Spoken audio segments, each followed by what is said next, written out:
Ya tenemos a Fernando Paso junto a nosotros. Fernando es analista y consultor político. Fernando, encantadísima de tenerte aquí en Himno Nacional. Bienvenido. Ya habíamos querido conversar desde hace rato contigo y no se había podido. Estoy junto a Teresa Menéndez, con quien vamos a conversar sobre sí, el análisis del debate presidencial, pero yo lo que decía, Fernando, antes de que nos acompañes, es que más allá del análisis del día, de ese momento, es, primero, ¿cómo se configuran estas estrategias cuando un candidato va a un debate? Porque desde afuera podemos decir, uy, pero eso no ganó, y capaz sí ganó porque su objetivo era ese, era no perder votos, no fallar. O sea, hay algunos con que no hayan trastabillado y ya creo que hicieron bastante.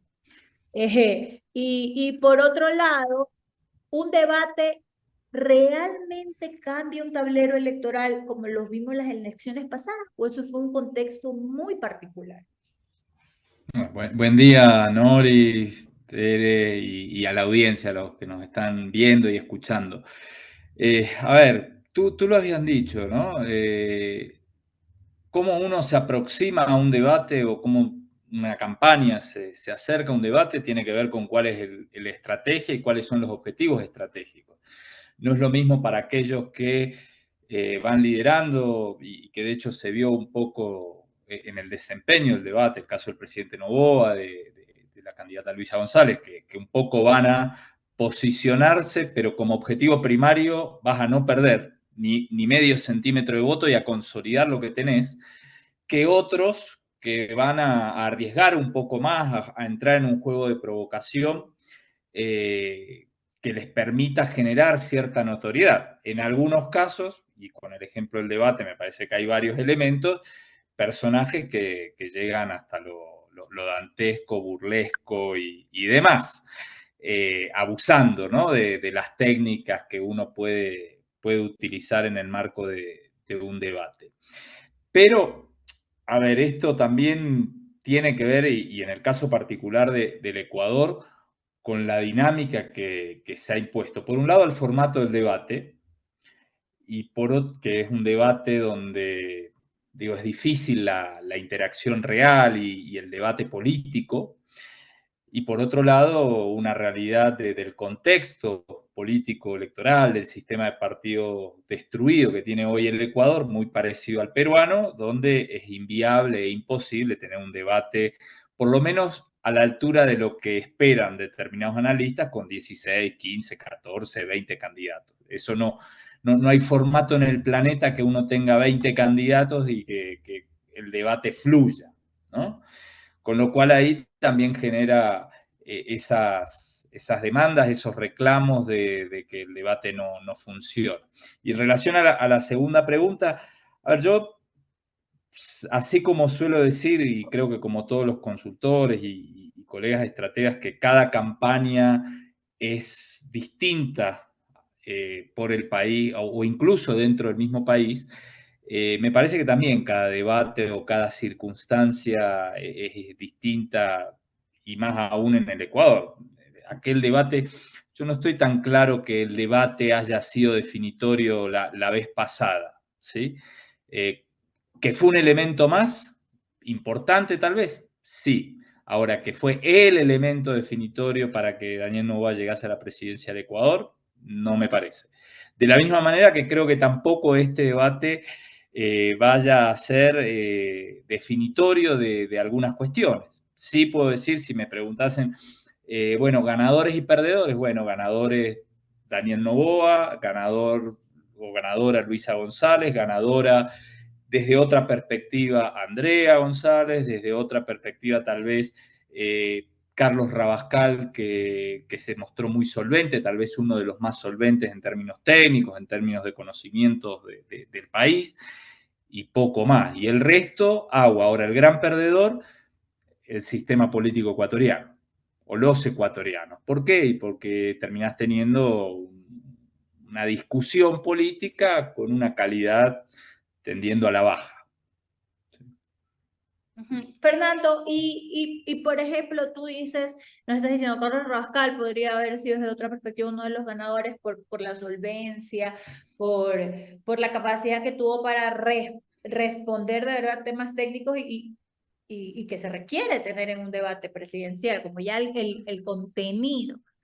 Pero realmente, no me voy a atrever a hablar en el mundo o en latinoamericano. Aquí en el Ecuador y países cerquitas que tenemos, la ciudadanía, el electorado, ¿qué es lo que espera analizar o ver en un debate? Entendiendo toda la diversidad de electorado que tenemos, pero hay algunos que, por ejemplo, se centran más en el performance, en el show, en posicionar solo frases, porque es corto, tienes 1 minuto y medio. Y hay otros, como el caso de Carlos Rabascal, Henry Bucalón, pese a que se salió de las formas, también es parte de su esencia, como ir en posiciones de estadistas a responder cosas. Siento que un Pedro Granja intentó también hacerlo y se moduló mucho, Bien. aunque el performance de él, no, Es que ahí, Nuri, me parece que tiene que ver, por un lado, con el formato que te determina, en este caso, el CNE, o en otros países la institución electoral, ¿no? Y después con algo más genérico que tiene que es los tiempos que corren.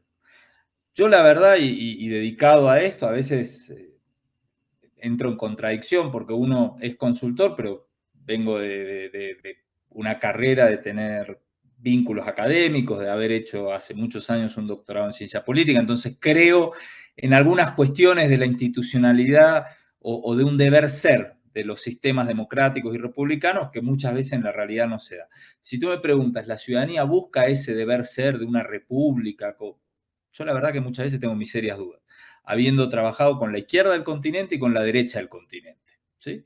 Lo que querés es satisfacción de intereses materiales desde el individuo y en el caso de los debates de que te den algún insumo, alguna emoción, algún insight, como para decir, por acá me voy, ¿no? Un atajo, algunos más formados todavía dirían un atajo cognitivo que me permite acercar a una posición política determinada, en este caso a una candidatura determinada. Con lo cual, y más aún, tú lo decías, 1 minuto y medio para expresarte, y en realidad lo que tenés, digo, con esa regla, 5 frases en ese 1 minuto y medio y después alguna pregunta picante o respuesta picante que te permita generar otro byte, otra frase célebre que sea editable y consumible, fundamentalmente en el postdebate. ¿Sí? Y en el postdebate termina siendo medios de comunicación, lo que te resaltan los medios de comunicación y lo que vemos en redes sociales. Y en los dos casos, pues bueno, yo no creo mucho en la objetividad ni de los medios de comunicación ni de las redes sociales. En uno hay conversaciones y es parte de todo, de cualquier sistema democrático, la negociación o el hablar con medios de comunicación para tener determinada línea editorial. Y en redes sociales no está en esa negociación, pero hay pauta, digamos, y quien más pauta tiene mejores condiciones de imponerse en ese postdebate. Quien más comunidad tiene digital, en mejores condiciones está de imponerse en ese postdebate. Y un poco me parece que si lo llevamos a la práctica o a lo que ha sucedido desde el domingo y ayer, e incluso hoy en menor medida ya, me parece que lo que tenemos es un reflejo de estas dinámicas, ¿no? Fernando, buenos días. Tere Menéndez te Bueno, saluda. Gracias por buen día, Tere. acompañarnos y un poco desmenuzar y entender mejor estas dinámicas de estos espacios llamados debates. ¿Cuál crees tú, con la cantidad de candidatos que tenemos en la actualidad en Ecuador, 16, cuál crees tú que hubiese sido el formato más dinámico para que haya una participación quizás un poco más extensa de cada candidato, un poco más equitativa y también un poco cuestionar los temas que se escogieron para el debate? Porque lo que comentaba ayer aquí en el programa, el ciudadano de a pie, taxista, trabajador, esperaba quizás que haya un abordaje de otro tipo de temas, como por ejemplo la salud. el tema social, el tema de dotación de medicinas, de atención médica en los hospitales, el tema también de la migración, que preocupa mucho a nivel de la región, sobre todo con un nuevo presidente en Estados Unidos que tiene una política bastante dura en contra la situación irregular de los migrantes. Y en fin, ¿cuál hubiese sido como que el formato más idóneo para esta cantidad de candidatos y los temas también que se escogieron para abordar? A ver, voy por el final. Los temas me parece que tienen que ser en cualquier debate los que incidan en la realidad cotidiana, en este caso de los ecuatorianos, ¿sí? En cualquier país de América Latina, el top of mind de demandas, de necesidades es más o menos el mismo.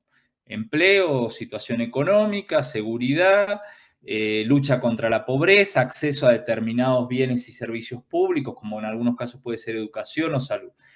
La verdad es que difícilmente vamos a salir de eso. Tal vez sí se puede, desde los organizadores de un debate, sea una institución pública o un colectivo privado, incidir en tal vez buscar una visión de desarrollo, cuál es la visión de país, algún apéndice considerando el carácter presidencial de la campaña, buscar algún tema de relaciones internacionales o de la inserción en este caso de Ecuador en el mundo. Ahora, en cuanto al formato ideal, la verdad que con 16 candidatos es muy complejo. Si a mí me preguntasen cuál es el formato ideal, yo creo que aquel donde cada uno tiene un tiempo determinado, una breve introducción, 4 temas y utilizar ese tiempo para hablar e interrumpirse. Y en el momento que te quedaste sin tiempo, te quedaste sin tiempo. En algunos países, por ejemplo, último debate presidencial en Francia, era 2 horas cada candidato. Está bien, pero teníamos, 40 minutos cada candidato, pero tenías 4, ¿sí? Claro. Si acá le damos media hora a 16 candidatos, tenemos una programación de 8 horas. No sé, imposible, ¿sí? Entonces es muy difícil, con lo cual primero se hace necesario la división. Porque después alguno me dirá, bueno, démosle menos tiempo y que lo administren. Pero ¿y qué le vas a dar? 10 minutos, estamos hablando del futuro de un país, del futuro de, en este caso, 15 millones de ecuatorianos, ¿sí? O más en realidad. Entonces, con 16 candidatos es muy difícil. Yo hace unos años tuve la oportunidad de hablar con una gente en Perú de la Oficina Nacional de Procesos Electorales y del Jurado Nacional de Elecciones, que son las dos entidades que organizan los procesos electorales en el Perú. Y en Perú también pasa algo similar, ¿sí? De muchos candidatos y armar los debates de la primera vuelta y te obligan a estas circunstancias, pero eso tiene que ver más que con el debate y con el rol que juegan el Consejo Nacional Electoral o las instituciones electorales, con la legislación electoral y también con las dinámicas políticas que se han dado, ¿sí? A mí me cuesta creer, y esto habiendo trabajado en el Ecuador y estando digo, con unos y con otros y queriendo al país como lo quiero, pucha, me cuesta ver que haya 16 identidades políticas en el Ecuador. No las hay, ¿sí? Hay 4, 5. Ahora, ¿por qué hay 16 partidos o 16 candidaturas? Porque la política lo permitió. Unos y otros, ¿sí? Digo, acá en esto no se salva nadie. Digo, en algunos momentos les sirvió a algunos y en otros les sirvió a otros el que haya mayor cantidad de partidos. Fernando, ¿cómo crees tú también que incidió la estrategia previo al debate en redes sociales de los candidatos? Un poco lo abordabas hace un momento, pero me gustaría saber si eso tuvo algún peso para identificación de ciertos candidatos ya en el debate. Ya en el debate, por ejemplo, yo veo un Francesco Tabaqui bastante activo desde hace, incluso antes de la campaña electoral, en las redes sociales, dándose a conocer un poco su lado personal de afinidad, de empatía con los animales, rescate de animales, que trabaja un poco en esto, la parte del agro. Entonces, cómo cada candidato, como se ha ido mostrando, como las redes sociales son una vitrina al final, cómo se van mostrando las estrategias de cada candidato, eso ayudó a quizás identificarlos en el debate y cómo eso también puede ir ayudando ya en lo posterior. O sea, cómo sigue esa dinámica post-debate de redes sociales. A ver, tengo la sensación de que, por lo menos en lo que se vio en redes sociales en el predebate o en el periodo de precampaña antes de incorporarnos oficialmente al tiempo electoral, lo que ha habido es desde las necesidades de cada quien, de cada candidatura, jugar un juego de posicionamiento que cumpliese algunos objetivos estratégicos, sea o posicionar nombre o despegarte de haber sido parte de un gobierno anterior, el caso de Tabaqui, el caso de Cucalón, para despegarse del gobierno Lasso. Sí, desmarcarse, tal cual. Otros, por ejemplo, el caso de Isa, bajando un poco los decibeles, por decirlo de alguna manera, para temperar esa imagen de el tipo conflictivo que había participado o encabezado las revueltas populares en su momento. Entonces, cada quien fue jugando sus fichas. De cara específicamente al debate, y sobre todo desde que se dio el sorteo, hubo un juego en el cual yo digo, quedaron dos bloques, el de izquierda y derecha, con dos infiltrados cruzados en cada uno, ¿no? Digamos, dos tipos más que uno los podría vincular en la derecha o en la centro derecha, en el que protagonizaba o lideraba Luisa González, y dos tipos de centro izquierda o izquierda en el que encabezaba el presidente Noboa, reforzando un poco esta polarización entre estos dos grandes bloques políticos que hoy pareciera que se llevan la contienda. Y lo que dio la sensación ahí es que iban a hacer en un debate carga montón contra uno, contra el presidente Noboa, carga montón en la otra ronda contra Luisa González. Y un poco con mayor o menor efectividad de los distintos actores, me parece que se dio. Ahora, también en el desarrollo del debate hay una realidad que es, hay uno solo que mal, bien, regular, muy bien, eso entra en la subjetividad de cada quien, puede mostrar que está haciendo, ¿sí? Que es el presidente de turno. Digo, ese corre, si se quiere, con caballo de comisario desde lo discursivo, ¿sí? Porque le podrán decir, haces poco, sí, pero vos estás hablando y yo hago. Y eso también es un poco otro componente que hay que tener a veces en cuenta, sobre todo cuando tenemos a alguien en ejercicio que va por una reelección, ¿sí? Y más con las particularidades del caso tan excepcional que tiene el Ecuador, porque estamos hablando de un presidente que viene después de una muerte cruzada, que lleva en el cargo un año Claro. y poquito. Sí, no, es un caso muy, muy atípico el que se está viviendo en el Ecuador, ¿Eso le donde juega ni un si- papel a favor o en contra de Daniel Noboa, el hecho de estar en mandato, ¿no? De estar en poder ya en un momento decisivo Yo creo que electoral? las dos cosas le juegan a favor. Que esté en mandato, en ejercicio del poder, si bien algunos me dirán, "Güey, pero mirá que los oficialismos a lo largo de los últimos años en América Latina tienden a perder más de que a ganar", lo cual es cierto, pero me da la sensación de que en el ciclo histórico latinoamericano le juega a favor. Y también creo que le sigue jugando a favor el hecho de que sea el heredero de la muerte cruzada y que lleve tan poco tiempo, y tengo la sensación de que hay muchos ecuatorianos que ahí le dan no un cheque en blanco, pero sí un semáforo verde en términos de decir, es demasiado pronto para evaluar determinadas cosas, sobre todo si lo comparan contra otras cuestiones, ¿no? Contra otros gobiernos y otros liderazgos. ¿Cómo se evaluaría la estrategia de Luisa González en el debate, su participación como tal? No tanto en la parte de las interpelaciones, sino su exposición de propuestas. A ver, yo creo que Luisa fue a hacer su juego y lo hizo acertadamente. Luisa González, como cualquier candidato de la Revolución Ciudadana, tiene dos desafíos enormes. Uno, demostrar que es un ente autónomo por encima del gran líder que sigue teniendo la Revolución Ciudadana, que es el presidente Rafael Correa. Digo, aquel que diga, no, el presidente Rafael Correa ni pincha ni corta en términos electorales en la Revolución Ciudadana, está mirando una película que no es tal, ¿sí? Es así.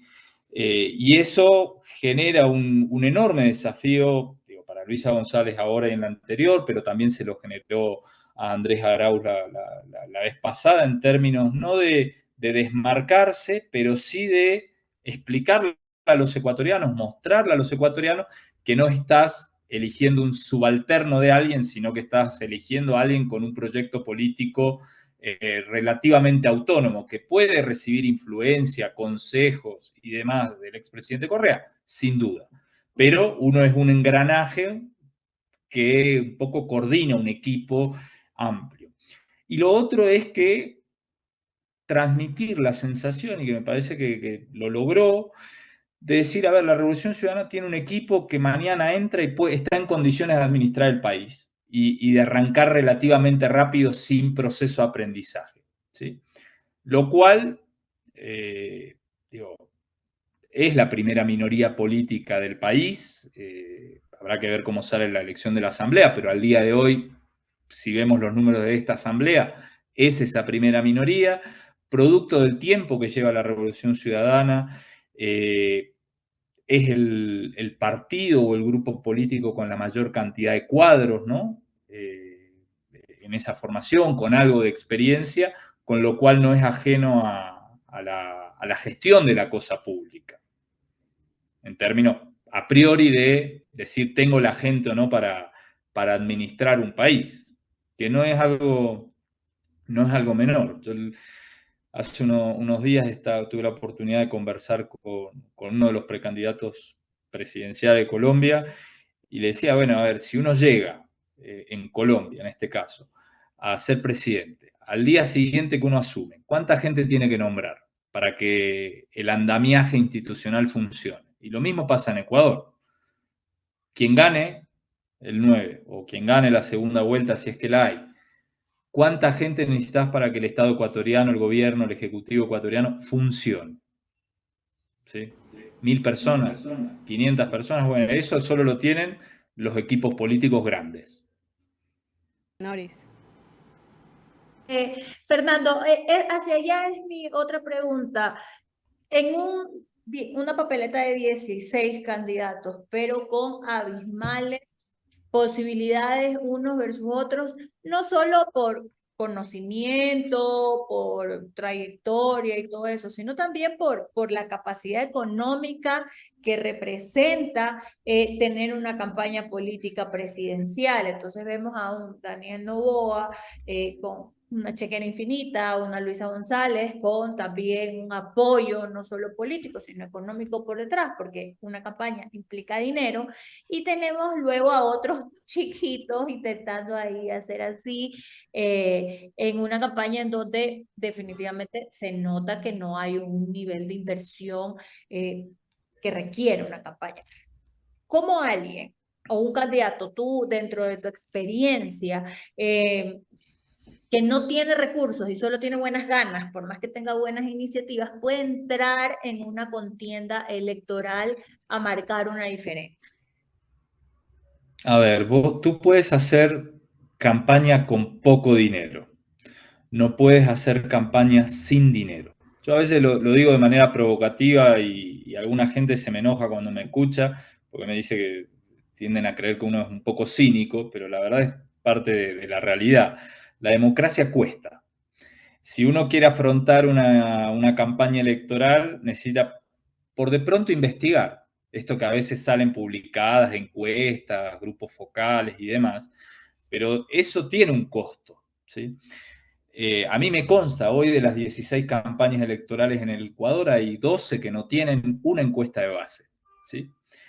Y eso no es que fueron con pocos recursos a la contienda electoral, no, fueron sin recursos a la contienda electoral, ¿sí?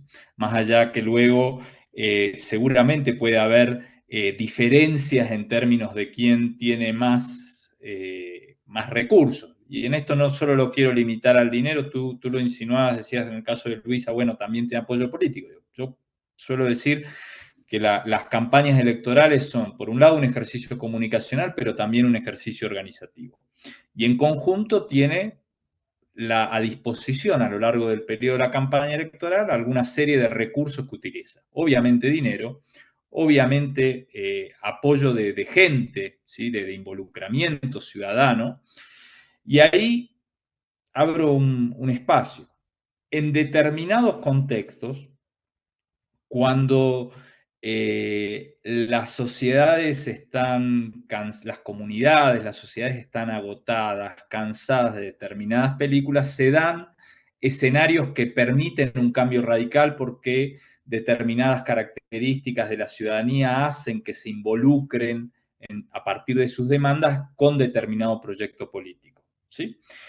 Pero son momentos de ciclo acabado. Y ustedes en el Ecuador vivieron un ejemplo en el inicio del correísmo, ¿sí?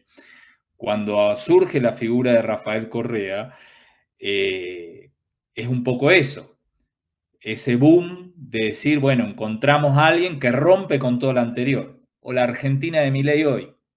Ahora, ninguna de esas dos campañas fueron campañas sin recursos. ¿Con pocos recursos? Sí, tal vez, en comparación a otros. Pero ninguna de las dos, ni Rafael Correa 2007, ni Javier Milei año pasado, fueron sin ningún apoyo económico, sin ningún recurso económico. ¿Sí? Digamos, aquel que sostiene esa bandera peca de ingenuo.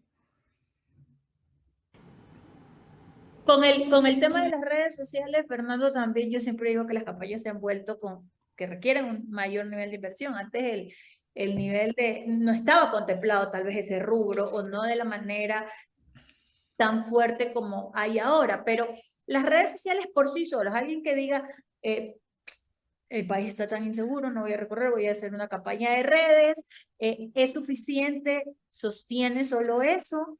A ver, yo creo que te sirve, pero las redes siguen siendo una arena más, o un territorio de conflicto más. Los medios tradicionales siguen existiendo, las redes sociales compensan eso y el territorio, la calle, sigue compensando las redes sociales. Y existe sinergia entre todas las arenas o todos los territorios que están en disputa, ¿sí? Ahora, creer que uno solo puede estar en redes sociales, yo dudo. Digo, no creo. Alguien hace poco tiempo me decía, bueno, pero mirá en Argentina el fenómeno Milei. Digo, a ver, el fenómeno Milei no es un fenómeno de redes sociales. Es un tipo que participaba en paneles de televisión y algunos extractos empezaban a viralizarse en redes sociales. Pero su ambiente natural no eran las redes, era la televisión, ¿sí? Un medio tradicional. Y lo mismo pasa en otros lugares con otros tipos de personajes, donde tienen su pie más fuerte, tal vez en una de estas arenas donde está el conflicto político en búsqueda de votos, donde se prevalece en una por sobre otra, pero no termina siendo ajeno a las otras. ¿Sí? ¿Por qué? Porque las lógicas de las campañas hoy, cuando se dice en términos técnicos, no, es que se buscan campañas 360 o se hacen campañas 360, es un poco la convergencia entre las distintas arenas en conflicto, donde lo que se hace en territorio se refleja en redes sociales, aparece lo que se reflejó en redes sociales en un corto, en algún noticiero de radio, de televisión, o lo transmiten ustedes, ¿sí? Ahora en un canal de streaming. Entonces, en esa convergencia es donde nada puede quedársela. Y después otra cuestión vinculada a lo de las redes sociales, cuando a veces se habla de, no, las redes sociales son más económicas o permiten cierta horizontalidad. Sí son más económicas, es cierto. Ahora, las redes sociales, todas, Meta, lo que te ofrezca Google, X, tienen un modelo de negocio. Son como una especie de vieja agencia de publicidad donde, digo, si vos querés crecer en serio, y tenés que pautar. Y si querés generar comunidad, y también en algún momento vas a necesitar una comunidad de cuentas, de soporte que ayuden a favorecer tu conversación digital. ¿Sí? Los troles. A veces los troles y otras veces gente que en serio, sí, militantes que digan, yo te apoyo, pero para que ese militante, ese activista, ese voluntario tenga tiempo para dedicarle a sus propias redes sociales a apoyar una campaña determinada, tiene que dejar de hacer otras cosas, ¿sí? Claro, esa es la realidad. A ver, es así, nos puede gustar, no gustar, podemos hacer valoraciones morales de todo tipo, pero funciona así. Fernando, yo he estado viendo justamente ya casi 2 días después del debate que los candidatos presidenciales han intensificado su presencia, sobre todo en espacios de entrevistas en medios de comunicación. Un poco luego de lo que ya vimos en el debate, ¿cuál debería ser la estrategia ya in situ, no hablando de redes sociales, saliendo de la burbuja de las redes sociales?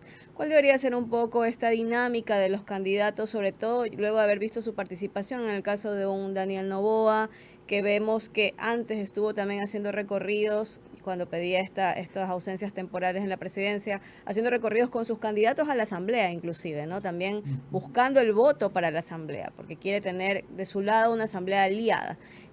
Vemos a una Luisa González ahora mucho más activa también en espacios de entrevistas donde quizás no se la esperaba ver, como medios como Teleamazonas, La Posta, medios que quizás son un poco de oposición al correísmo. Un poco cuál debería ser la estrategia de una Andrea González, que si bien fue tendencia en redes sociales, pero fuera de eso, ¿qué debe trabajar ella? Un Leonidas Issa también. Un poco, danos ese análisis.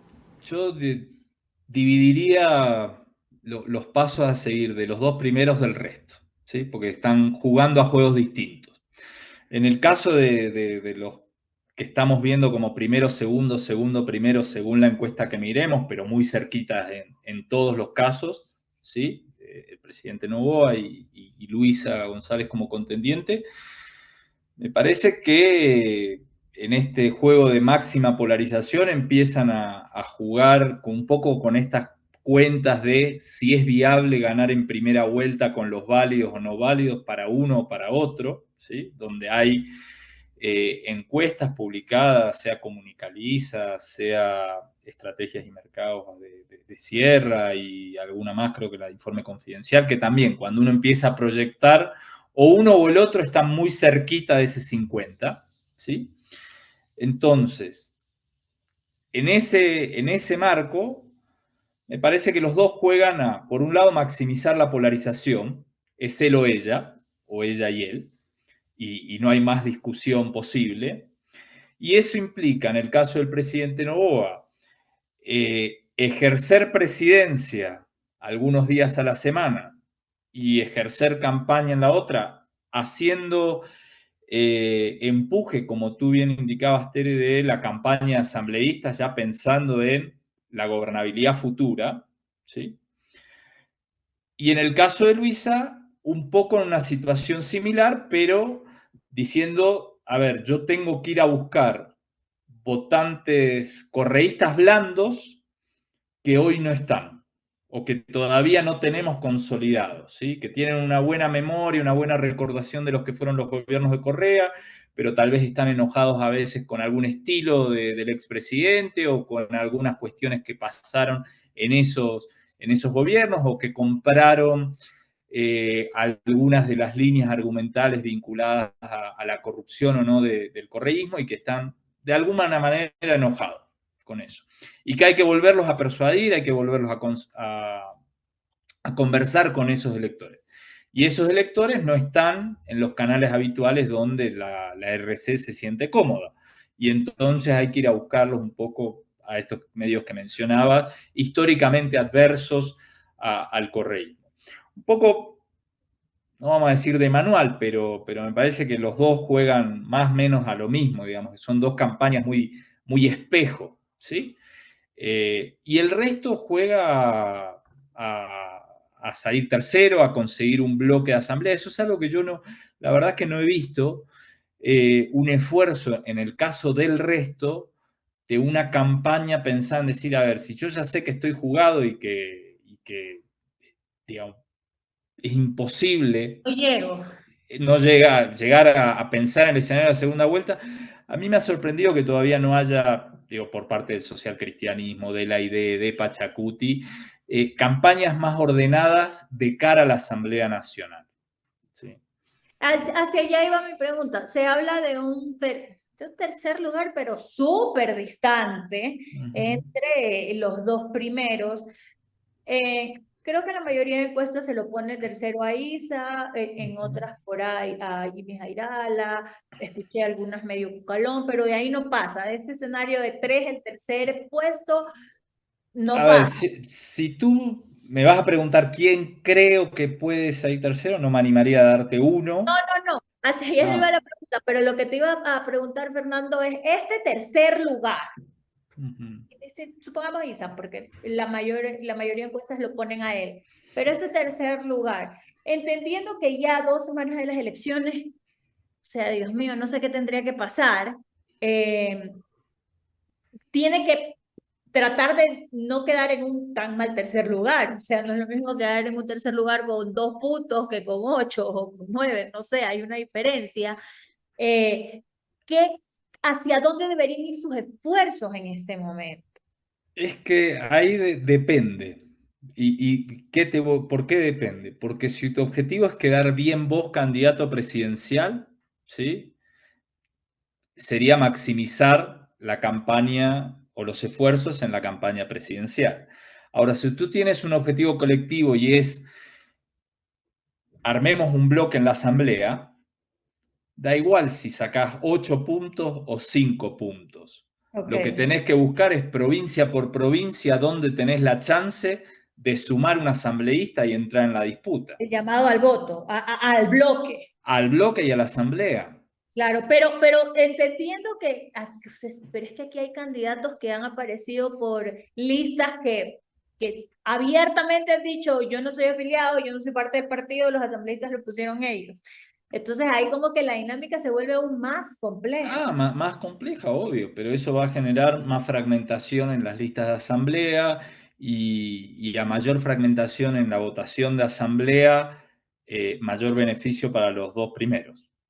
Digo, porque además yo un poco, más o menos como uno va viendo provincia por provincia, da la sensación de que vamos a tener en los distritos estos grandes de 5, saquemos la lista nacional que es un poco más repartida, ¿sí? Pero en los distritos de 5 asambleístas vamos a tener 2-2, quien salga primero, quien salga segundo, y 1 en la medida que salga una votación alta. Alta me refiero cerca de los 10 puntos. Si no, será 3-2. Y eso hablará de algo que medio que ha pasado por alto, que es, no me gusta usar esta frase porque es un poco el eslogan de campaña del presidente, pero sí esto del nuevo Ecuador, en términos de cómo se va a recomponer la asamblea, con las carreras de caballos que estamos viendo en las encuestas, y bueno, permite visualizar, sí, un nuevo Ecuador en términos políticos. Muy similar, si se quiere, a aquella ruptura que generó el surgimiento de Alianza País cuando de repente algunos partidos históricos perdieron vigencia. Digo, O sea, hoy. esta asamblea probablemente sea los unos versus los otros y ahí, o sea, ahí. Y algunos más, pero digo, uno no ve hoy que vaya a tener, no sé, cerca de una decena de asambleístas de Pachacuti o cerca de una decena de asambleístas socialcristianos o cerca de una decena de asambleístas de Creo o de Suma o de cualquiera de las otras fuerzas políticas que están en competencia, ¿sí? Y en eso uno dice, bueno, es parte de un nuevo Ecuador en términos del nuevo escenario que se constituye, ¿sí? Donde tú lo decías, bueno, unos contra otros. Antes era correísmo versus no correístas, pero había diversidad entre esos no correístas y hoy parece que hay dos polos más consolidados, ¿sí? Uno el correísmo y otro esta nueva.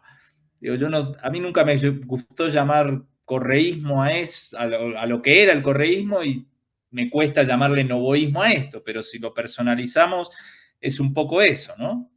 Claro, sí, el caudillismo ecuatoriano. Fernando, a Tú lo has ver, dicho.